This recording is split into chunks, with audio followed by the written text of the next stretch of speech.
Welcome to the Pretty Tough Podcast. I'm your host, Hailey Corona, and today is going to be such a fun episode.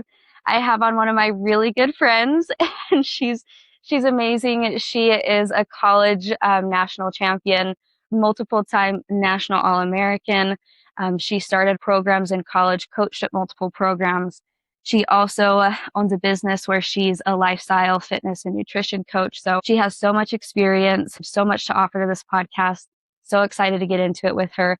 Welcome to the podcast, Alexia Wagner. Thank you. I'm pumped. I'm proud of you. You're doing your podcast thing and you're crushing it. So I'm excited. Thank you so much, girl. I remember we were talking about this about a year ago, and I'm so excited that it's finally coming to fruition and that we're getting to do this. And of course, you're going to be one of the first people that I have on, and I'm just so excited to chat with you. But before we kind of get into things, I'm going to ask you the question that I'm going to ask everybody on the podcast, and that is, what is the best piece of advice that you could give to a girl wrestler?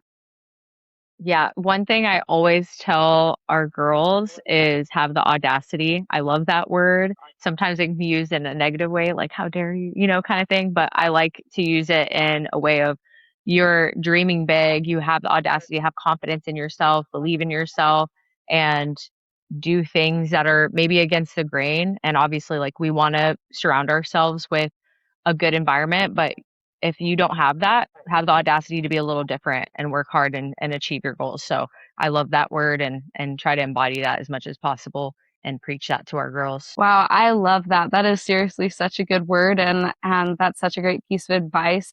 And I love that kind of mentality of dreaming big and thinking big and having the audacity, like you said. Like that's such a great mindset to have, because I think it's so easy to just think on a small field of, I've been given these circumstances, so I can only accomplish this, or I started late in wrestling, or whatever it is. And I love that you have that mindset and that you preach having the audacity. That is so awesome. It reminds me a lot of Wrestle Like a Girl too. I think that's kind of what they embody, because it's like you are empowering these girls to have the audacity to wrestle like a girl, where it used to be used as like a negative thing, or to do something like a girl used to be very Right. negative, and they kind of took the power back there. So I just love that concept, and Wrestle Like a Girl does such a great job with that. Honestly, I feel like you've embodied that so well, because you're somebody that started wrestling later. Like, you started wrestling when you were in high school, and I want to just kind of hear how you got into it,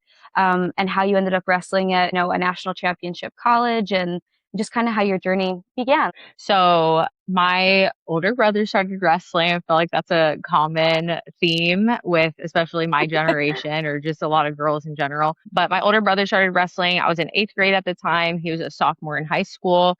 And my family always supports each other in whatever we're doing. So I would go to his tournaments, and I knew nothing about wrestling. I was like, what is going on? What in the WWE? I don't understand this. But my brother was getting after it, and in my head I was like, he's crushing it, he's obviously winning. I don't understand points at all. He ended up losing his match, and I was like, he got robbed, he totally won. I just didn't know what I was thinking. But at that tournament there was also a girl wrestler, and she's the only one. I'm from Oregon, that's where I started wrestling, and it was very underdeveloped at that time. It's way better now. It's amazing. But at that time, we had one girl in this whole tournament of boys in this high school tournament, and she is beating people up and just crushing it. And that really made me realize, like, wow, you can do this as a girl. I didn't even know that was a thing. And so that night at dinner, I made a joke, and I was like, oh, what if I started wrestling? I'm going to be in high school next year. And both my brother and my dad were like, you should. That'd actually be really cool. And you'll have your brother on your team. Why not? And so that next year, I decided, like, okay, I'm going to do this. And in my head, I was like, it's meant to be, because my health teacher happened to be the head wrestling coach. So after class, I was super nervous, but I went up to him and I was like, hey, can I join the wrestling team? And by the way, my high school coach and I have a really good relationship. I still talk to him to this day, and he's so supportive. And I have gone back since then. But at the time, it was his first ever head coaching, high school head coaching job. So his response to me was, you want to be a stat girl? Like it didn't like register that I Oh, wanted to wrestle, you know? And I was like, no, I want to right. Yeah. wrestle. Like, can I? And he was like, I'll get back to you on that because it just hadn't been done before. So, it was Right. just how do I even do that logistically? I can totally understand like where he was coming from. At the time, I was really sad because I was like, "Ugh, my dreams are over, But I think just now that I'm a coach, I understand like how that could feel complicated at the time. But my dad went and talked to him. He was like, give her a chance. Like, she's a hard worker. She'll, run through a wall for you. Like, just give her an opportunity. Yeah. And so they did let me on the team. I was the only girl wrestling for the majority of my time in high school.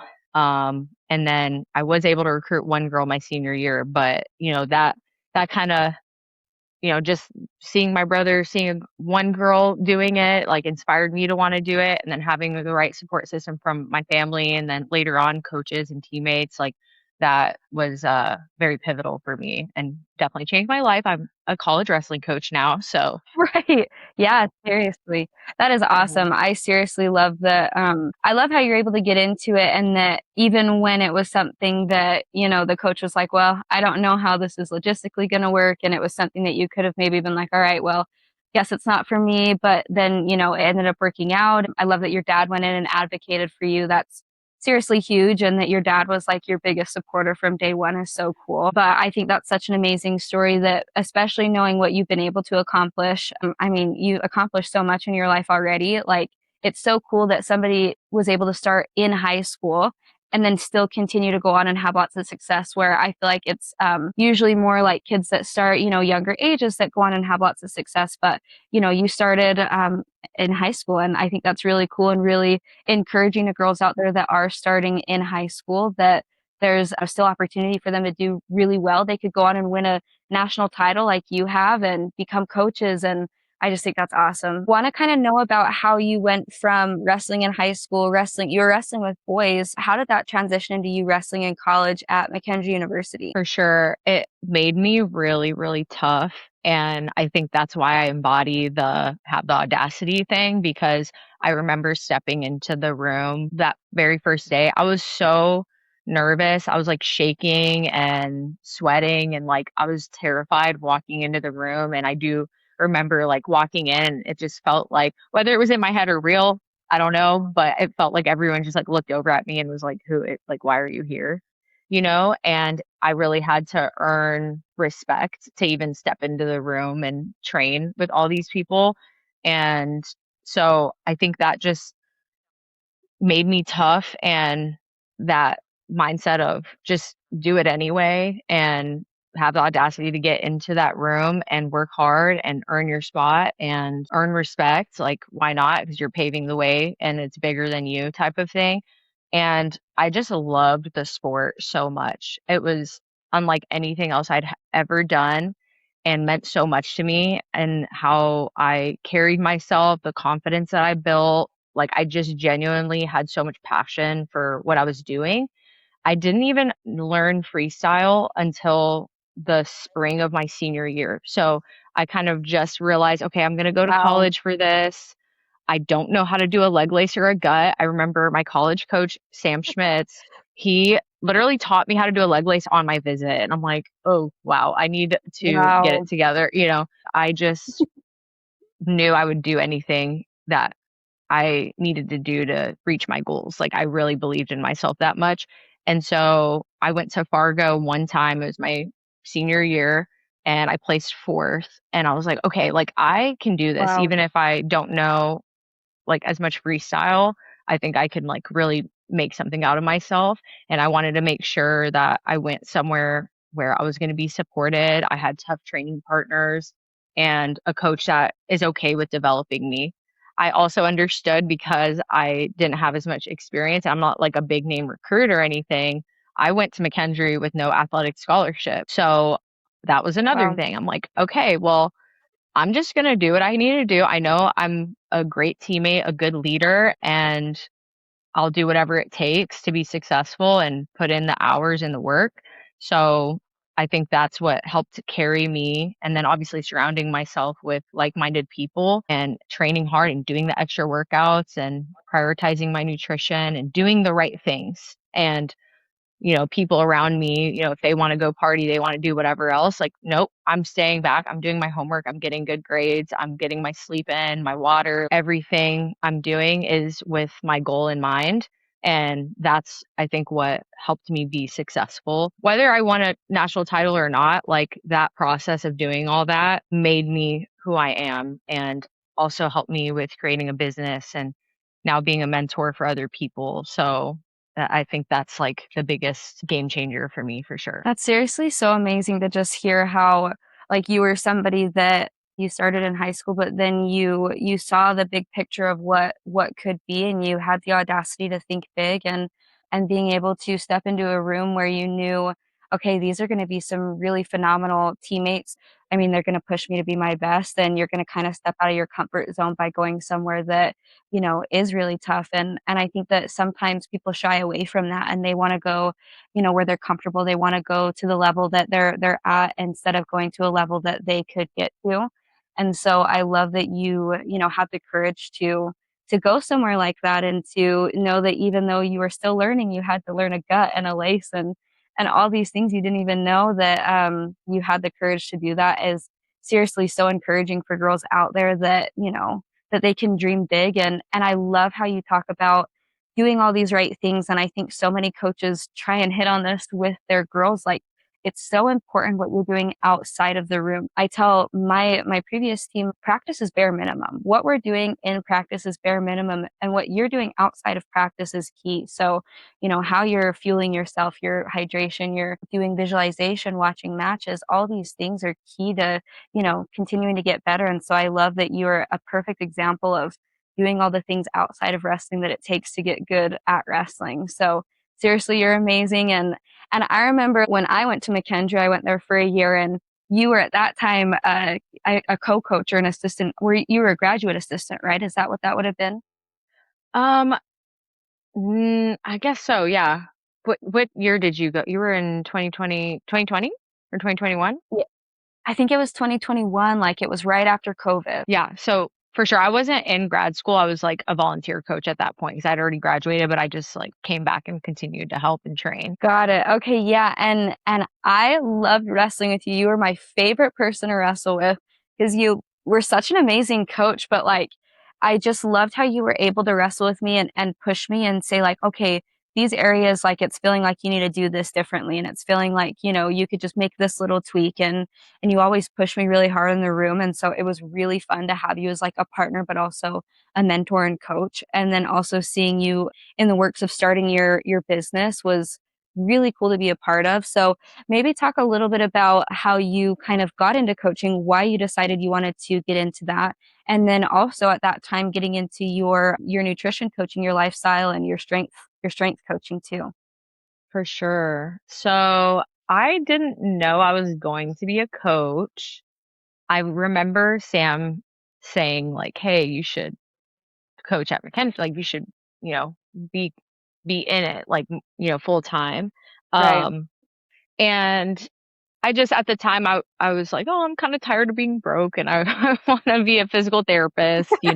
So I got accepted to Mizzou and everything. Like that's what I was gonna do. At the time, it was what 2021. So you know, personal training was a little challenging because of COVID, and I started hearing about this online coaching thing, and I ended up hiring a business mentor to help me develop my business and programming and everything because I have my exercise science knowledge, my sports psychology, nutrition. I have all of the knowledge. I just don't know how to apply it in business. So my idea at the time was, oh, I'm gonna, help coach at McKendree. I'm going to, prep for grad school, and then how I'm gonna pay for grad school now that I don't have wrestling, because eventually I earned a scholarship. But now that I don't have wrestling, I'm gonna pay for it with my business. But my business did really, really good, like off the bat, like the first 2 months, like Yeah.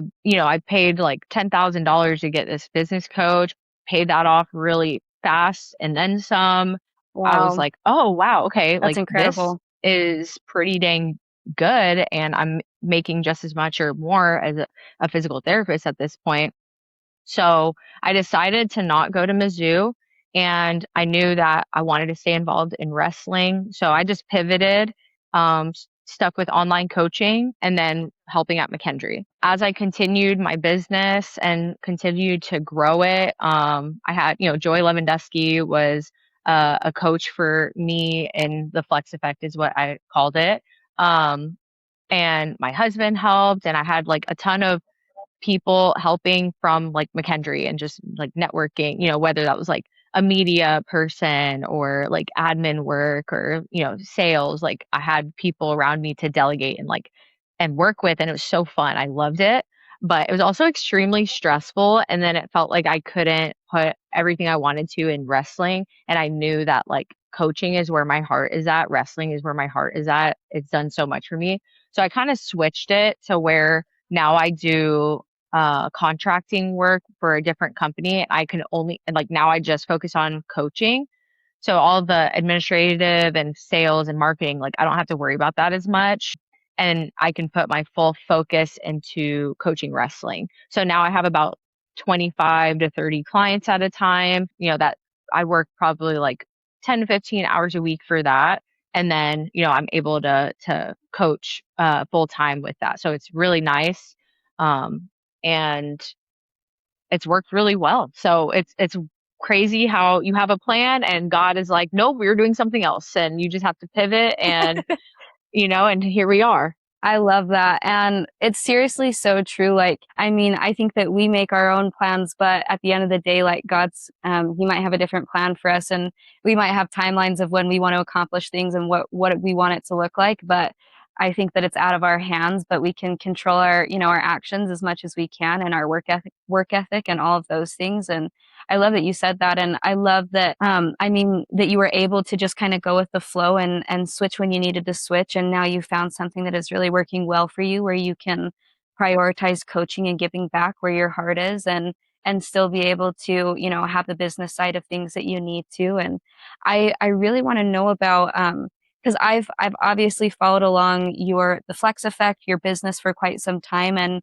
it was so cool to watch you, training for these body competitions, and seeing you, like, the progress that you made. And dude, you're just insanely ripped. Like, it's crazy. And I just I just want to know kind of like how you have been able to take what you've learned from, your lifting, from your exercise, because obviously you're a coach of it, you've done a phenomenal job at it, and how it's kind of changed your life with, what you've been able to learn.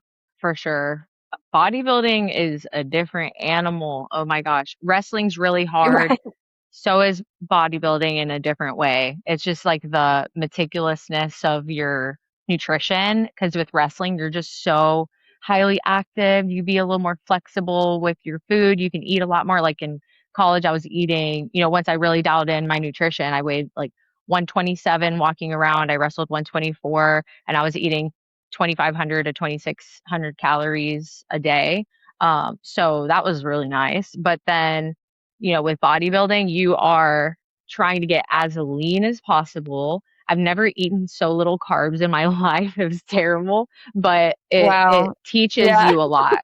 Oh yeah, and like food quality. Mhm. And I remember going through it and thinking like, wow, because I took care of my nutrition, but this is a different level, and if I did that while I was in college, like, whew, so it really taught me specifically, what you need, and your pre-workout meals, your post-workout meals, carb cycling, your protein intake. Like, you can really transform your body and your performance with nutrition. It's quite wild, which we all know that, but to Yeah. really follow through with it. And I did, a 20, probably like 23-week prep, got down to, I think, 10% body fat, and that was rough, but it was really worth it. And I ended up winning my IPE Pro card, which is like a natural division. So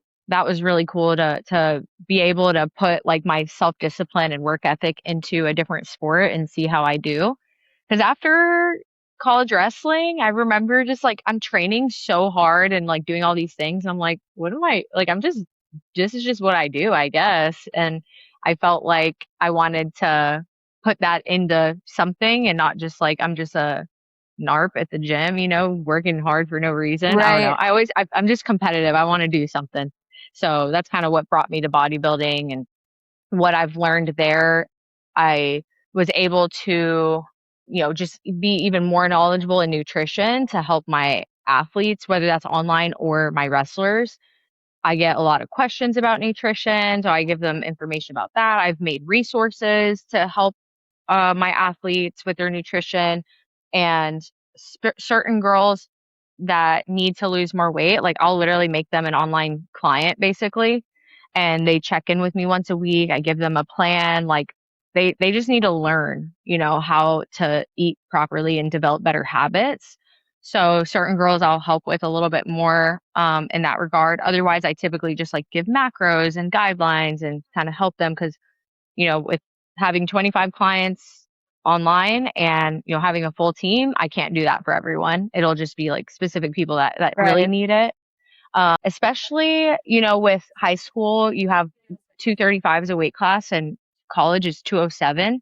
That's typically where I prioritize those girls. Like, hey, if you're, Yep. where are you at? How are you good at following a plan? Like I can help you, but I just need the buy-in from them and that they're going to really follow through because we can get there. It's just a matter of, how Right. disciplined are you willing to be to reach your goals? That's so incredible. And honestly, something that I have one of my own athletes. She's actually getting ready to go wrestle in college right now. And she is 235. She's been wrestling at that weight for the last couple of years, but she got injured. And so tore her ACL. She was out for quite some time, got up to 250 just because of inactivity. And now she's being awesome. She's back down to 230, but that's a huge jump for these girls that are at that 235 weight class to have to get down to the highest weight in college. And I love that you're so willing to help those girls because it's unfortunate that they're that is such a big jump for them, but I love that you're helping them to prioritize their health and helping them get to where they need to be. There's just so much that we could go into from here because number one, I just want to say that I'm so impressed with what you've been able to do and how you've been able to help so many people with the knowledge that you've learned and just the person that you are and being a coach. And I remember even when you stayed at my house, I had you out for a little clinic with my girls team. And I had just found out I was pregnant. And we were going on runs. We were lifting. You were cooking me food. Like you were cooking me awesome, an egg scramble in the morning with vegetables. Like it was so good. But I just know that you're the type of person that if there's somebody that is in need of assistance, like you're going to help them out. And I want to hear if you were to give a small little nutrition segment of what should somebody that's a college wrestler, even a high school wrestler, be prioritizing with their nutrition so that they can get the most out of their training, the most out of competition. I know that's a really broad subject that we could take a lot of time on, but if you had just a second to kind of speak to that, what would you tell these girls? Okay. First thing, it's very easy. We need to figure out calories. So go to caloriecalculator.net and put in your little stats and then don't be stingy with your activity level. A lot of times they're stingy with their activity level and then the calculator will spit out a low number. You don't want a low number for your calories. You need to figure out what exactly you need to maintain your current weight and do that for a couple of weeks. Then as you're doing that, you're working on your protein. Eat 1 gram per pound of body weight or at least your weight class in protein minimum. That is extremely important for muscle retention, muscle growth, and the types of foods you need for protein. For breakfast, you got your eggs, protein powder, Greek yogurt, cottage cheese, like whatever you want. Lunch, get your lean meats going.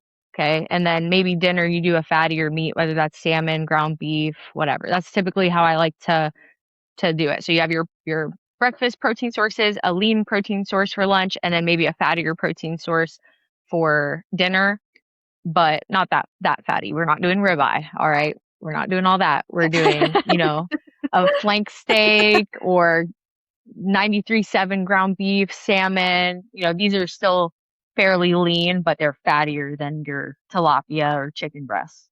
Okay, so boom, you have that. Gotcha. And then always have a healthy carb in each meal, breakfast, lunch, dinner, and some color. So healthy carb, whether that's oats, rice, black beans, sweet potatoes, and color, there's always a fruit or a vegetable for breakfast, lunch, and dinner. So for breakfast, maybe you have berries. For lunch, you have, I don't know, green beans or broccoli, whatever, vegetable you like there, or spinach if you want to do some sort of wrap. And then dinner, carrots, whatever color you want to add in there. So that's how you build your plate. You have a I protein, love that. healthy carb, and a color. Fats are good too, right? Like our avocado, nuts, seeds, olive oil. So you can add that in. And we like to do like the hand portion guide. So if you don't have your food scale and you're tracking and doing the grams and all that, at least use your food hand guide. So your palm of your hand is your protein. For carbs, you have your fist. For your fats, you have your thumb. And then if you want to do vegetable, like you do like a cup, like your hand like this, right? So that's how you Yeah, build your meals. And I'm a that is big fan awesome. of tracking. Yes, I got all the tricks, all right? But Yeah, that is seriously awesome. yeah, so that's how you want to focus on your nutrition. Snacking, I'm a big fan of snacking. You never want to get yourself too hungry. Like, maybe 3 meals, 2 snacks a day. If you're someone who has a sweet tooth, make sure you get enough sleep. You're drinking at least 100 fluid ounces of water a day, or at least half of your body weight in water. And then for a sweet treat at the end of the night, just cap yourself at like 150 calories of whatever it is. Like don't tell yourself you can't eat it. Just do it in moderation. So 150 calories of a sweet treat. I have all kinds of like low calorie sweet treats that I like for myself too, because I got a sweet tooth. Those are like my basic rules of thumb for nutrition, and it makes a big difference. That was seriously perfect for just a small little, like almost intro into what these girls should be doing of how to prioritize their nutrition. And I love that you mentioned sleep and all the things. But the hand rule, that's awesome. I'm gonna have to apply that. I really like that's easy to remember, and I think that's such a great little technique to have for the girls. And I love that you can teach your girls about that too. That you're somebody that they can't really get away with having all their little treats at wrestling tournaments because you're like, hey, that's probably not the best right now. Like, let's prioritize what we're doing. And so I bet that's really awesome that you're able to kind of stay on the girls about their nutrition and how that's really helpful in fueling their bodies correctly. So I want to talk about number one, congrats on being hired for the new Mercyhurst D1 women's wrestling program. That is Yo. seriously so exciting. And I know that you just moved out there. Was it this last week that you're out there now? Oh yeah, we moved on the 15th. I've been here like a total of 7 days in this house because we're just doing a lot and running around. So it's fun Wow. though. We're excited. Yeah, that's so awesome. So what was your reaction when you found out? Because so kind of rewinding a little bit, you coached at McKendree for a couple of years. You've been doing your business, and then you also this last year with your husband, you guys started the Rio Grande program, and you had your first national qualifier, which was really cool.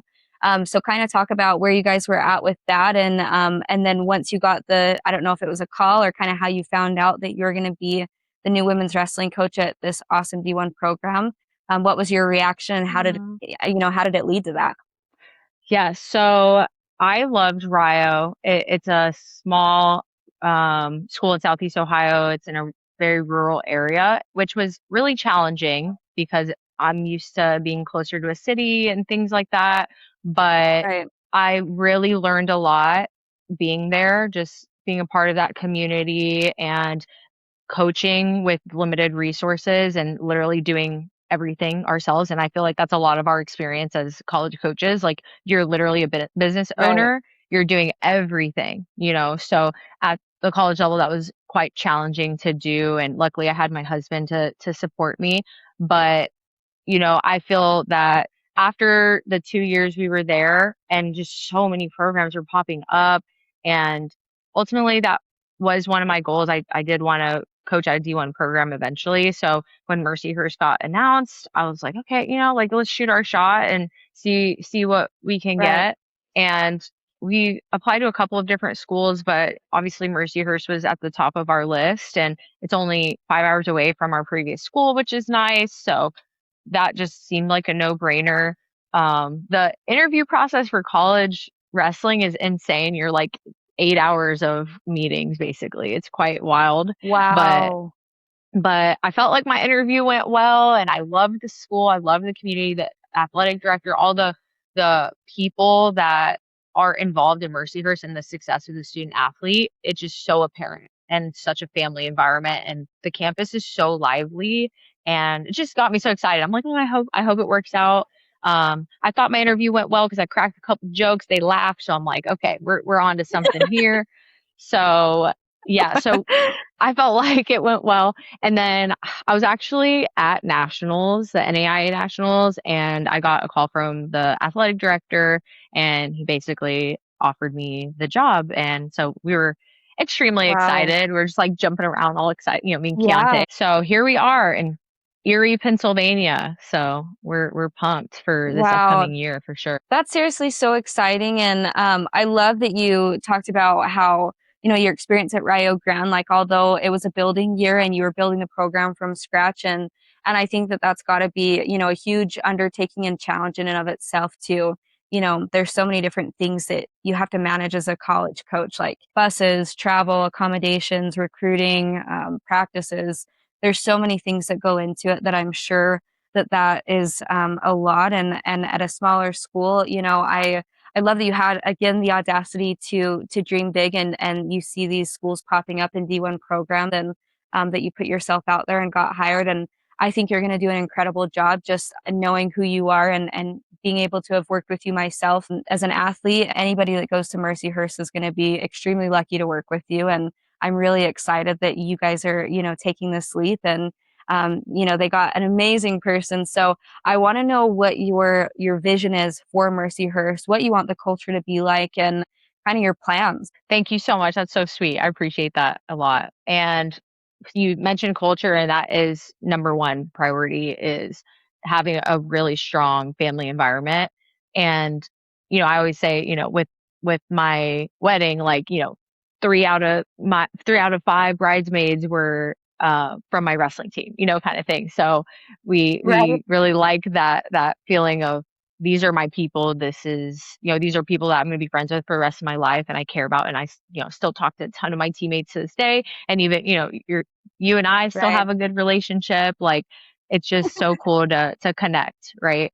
So culture is extremely important, team bonding, developing who are we as Mercyhurst women's wrestling? Like how do we want to step out there on the mat, in the classroom, on campus? Like who are we? So that is something we're really going to work on and develop as a team with like team talks and meetings and developing the mission and values as a program.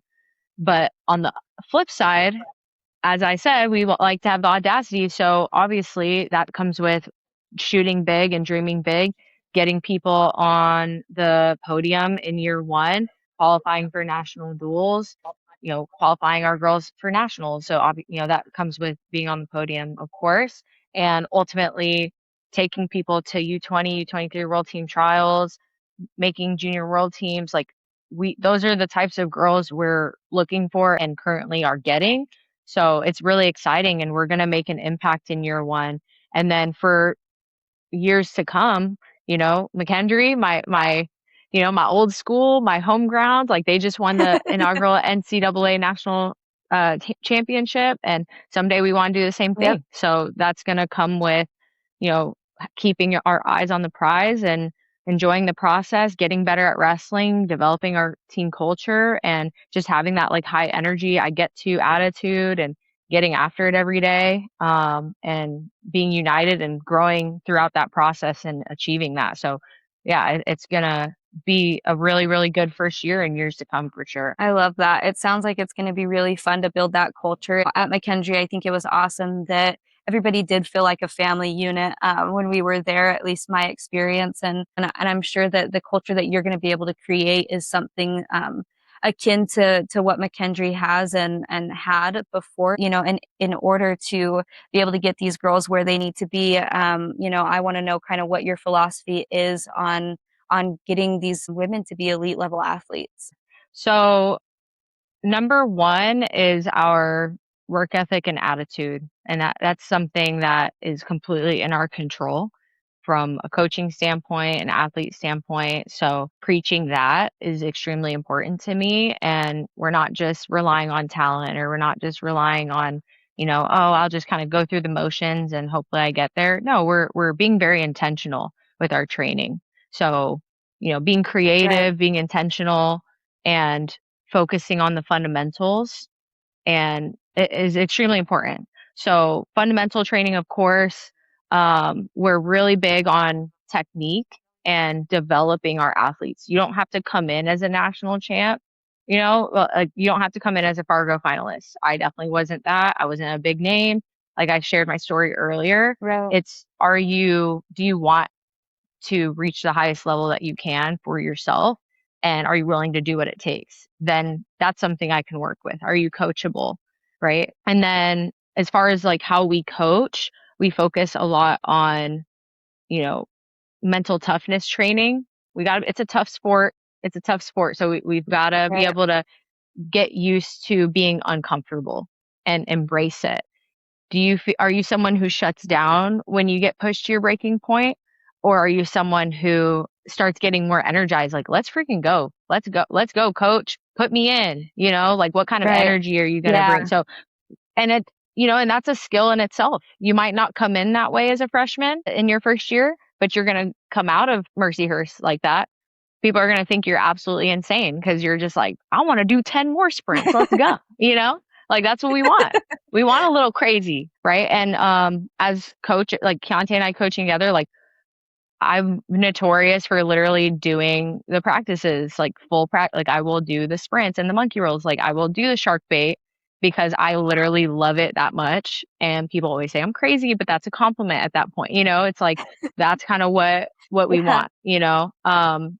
And developing our mental toughness and coming in excited and wanting to do it and being positive and enjoying the process. Like that's all part of it and part of continuing your wrestling journey and reaching your goals. So I think that's such a great philosophy. And I love that you hit on the fact that you don't have to be like a Fargo champ to be somebody that's going to be successful in college. That if you're somebody that shows up with an attitude to, want to be coachable, to want to improve and want to get better, those are athletes that are extremely fun to work with because they don't have this ego that they can't continue to learn. Not saying that Fargo champs do, but I love that you hit on that you're not necessarily looking for people that have to have all these accolades, that you're looking for somebody that has the right mindset and that you can coach to that. That's huge. And I also love how you said that you get into the practices, because I think it's so cool that you're able to show your athletes that I'm asking you guys to do hard things and to wade into deep waters here, but I'm willing to do that myself. So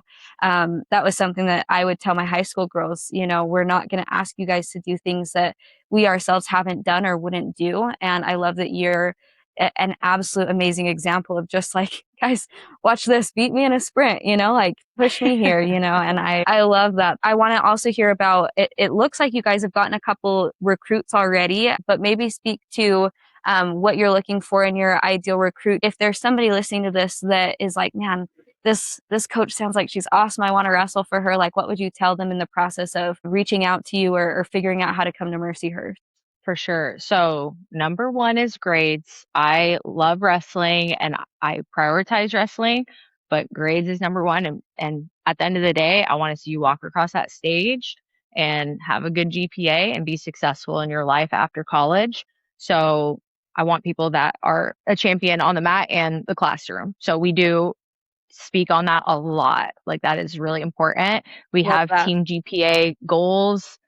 We're very involved in making sure you're doing what you need to do. And then outside of that, wrestling wise, I've kind of mentioned it a little bit where I'm looking for someone who's coachable. And I like hearing, I make a bunch of phone calls to people, right? But I always ask, like, what are your goals?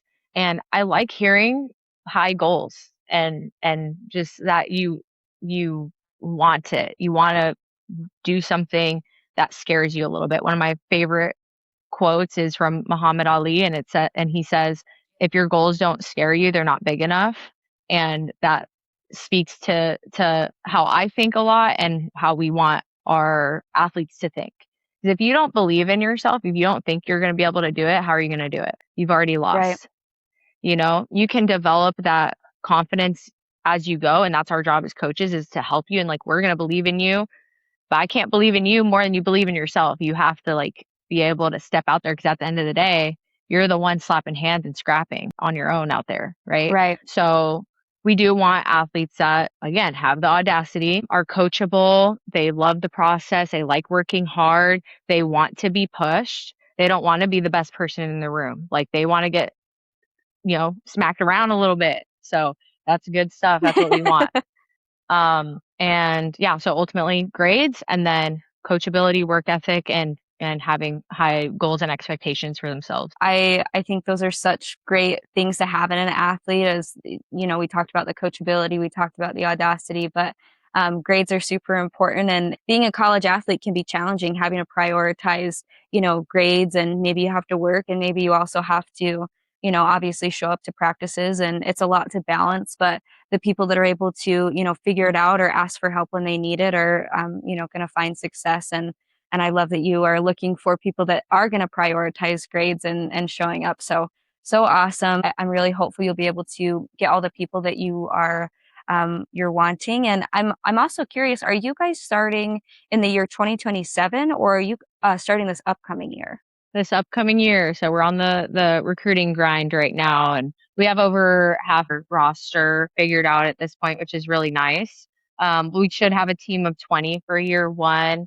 Hey guys, it's Hailey here, interrupting the episode to let you guys know that when we were filming those last 15 minutes of this episode, they got corrupted and I wasn't able to get that footage back, unfortunately.